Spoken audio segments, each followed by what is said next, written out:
Saudara yang terkasih dalam Tuhan Yesus Kristus, jumpa lagi dalam Sapaan Gembala GKI.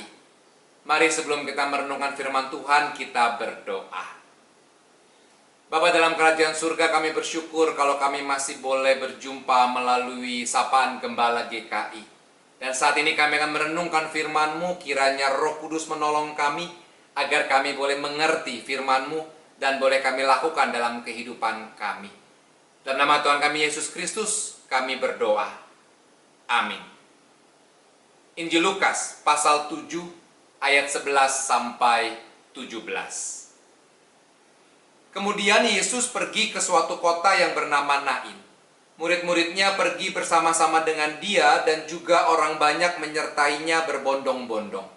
Setelah ia dekat pintu gerbang kota, ada orang mati diusung keluar, anak laki-laki, anak tunggal ibunya yang sudah janda, dan banyak orang dari kota itu menyertai janda itu.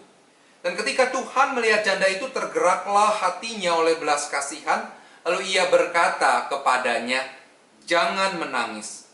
Sambil menghampiri usungan itu, ia menyentuhnya, dan sedang para pengusung berhenti, ia berkata, "Hai anak muda, aku berkata kepadamu, bangkitlah."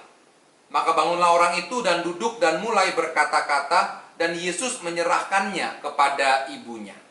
Semua orang itu ketakutan dan mereka memuliakan Allah sambil berkata, "Seorang nabi besar telah muncul di tengah-tengah kita, dan Allah telah melawat umatnya."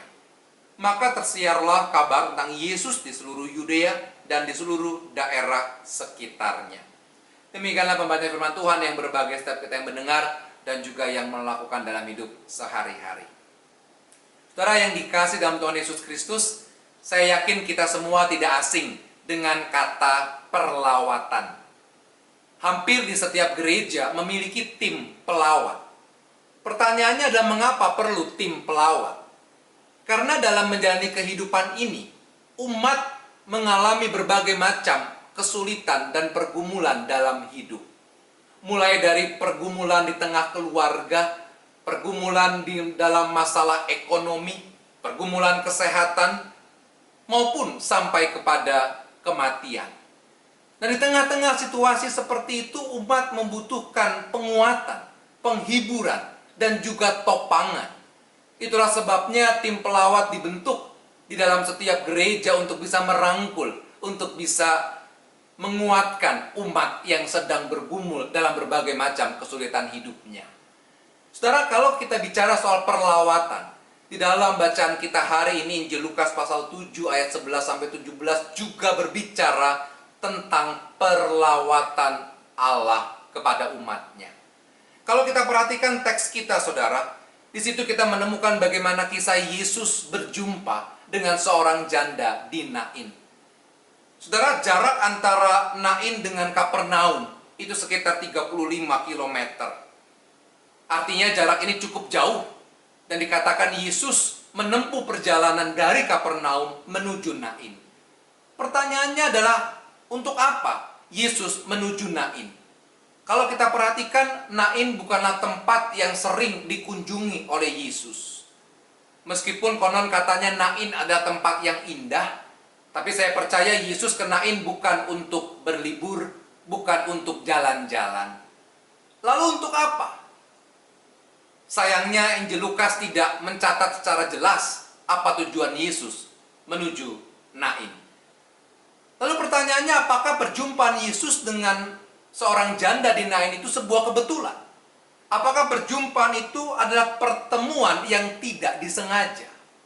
Kalau kita perhatikan, menurut saya penulis Injil Lukas menggambarkan bahwa sesungguhnya pertemuan Yesus dengan janda di Nain itu bukanlah sebuah kebetulan. Karena kalau kita perhatikan pemilihan waktu perjalanan ke Nain itu tepat pada saat janda dan rombongan duka itu tiba di pintu gerbang kota. Artinya sedikit lebih lambat, maka rombongan itu telah melewati gerbang kota. Sedikit lebih cepat Yesus sampai, maka rombongan itu mungkin masih ada di rumah duka. Artinya ini sebuah waktu yang tepat. Perjalanan Yesus dengan para murid berjumpa dengan sang janda dan rombongan duka di gerbang pintu kota. Artinya ini bukan sebuah kebetulan. Dan dari perjumpaan itu saudara, kita bisa melihat bagaimana Yesus menunjukkan kasih-Nya.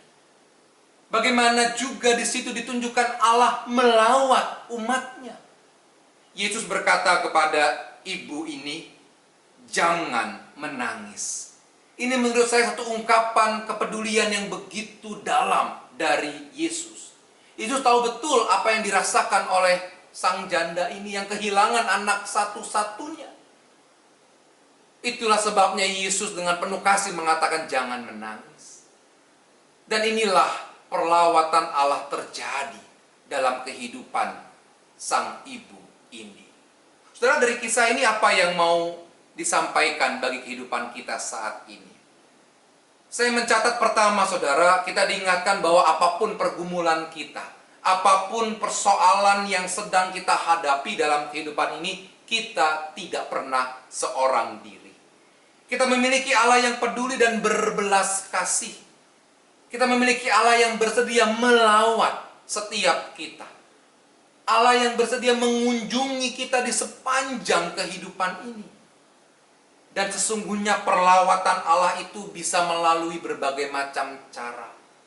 Allah bisa menghadirkan orang-orang di sekitar kita. Orang juga bisa menunjukkan kasih-Nya karena Allah menggerakkan mereka bagi kita. Allah juga bisa melawat kita melalui kehidupan spiritualitas kita, melalui firman-Nya, melalui doa-doa kita. Artinya saudara, ada banyak cara yang Allah gunakan untuk melawat Anda dan saya dalam kehidupan ini. Karena Dia peduli, Dia berbelas kasih, Dia tahu apa yang kita rasakan, Dia hadir di sepanjang kehidupan kita. Dialah Allah yang melawat umat-Nya. Yang kedua, saudara, kita bisa belajar bahwa bagaimana lawatan Allah itu akan mengubah hidup kita.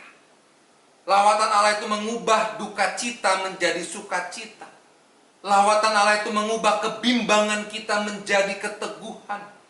Mengubah putus asa kita menjadi hidup dengan pengharapan.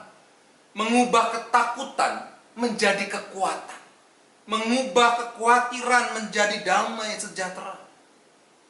Saudara, mari rasakan lawatan Allah, karena sungguh itu mengubah kita. Kehadirannya, lawatannya, mengubah hidup kita menjadi lebih penuh dengan damai, sejahtera, dan sukacita dari Tuhan. Dan yang ketiga, yang terakhir saudara, sebagai orang-orang yang telah merasakan lawatan dari Allah, marilah kita juga melawat sesama kita. Marilah kita juga hadir dalam kehidupan dan pergumulan orang-orang di sekitar kita. Sehingga kita pun dapat dipakai menjadi alat Allah untuk melawat umat-Nya. Saudara yang dikasih dalam Tuhan Yesus Kristus, mari kita lanjutkan kehidupan ini. Mari kita menikmati segala peristiwa yang Tuhan izinkan.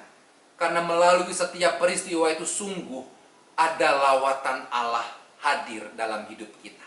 Mari juga gunakan waktu ini untuk bisa juga melawat sesama kita. Membagikan cinta kasih dan damai Tuhan.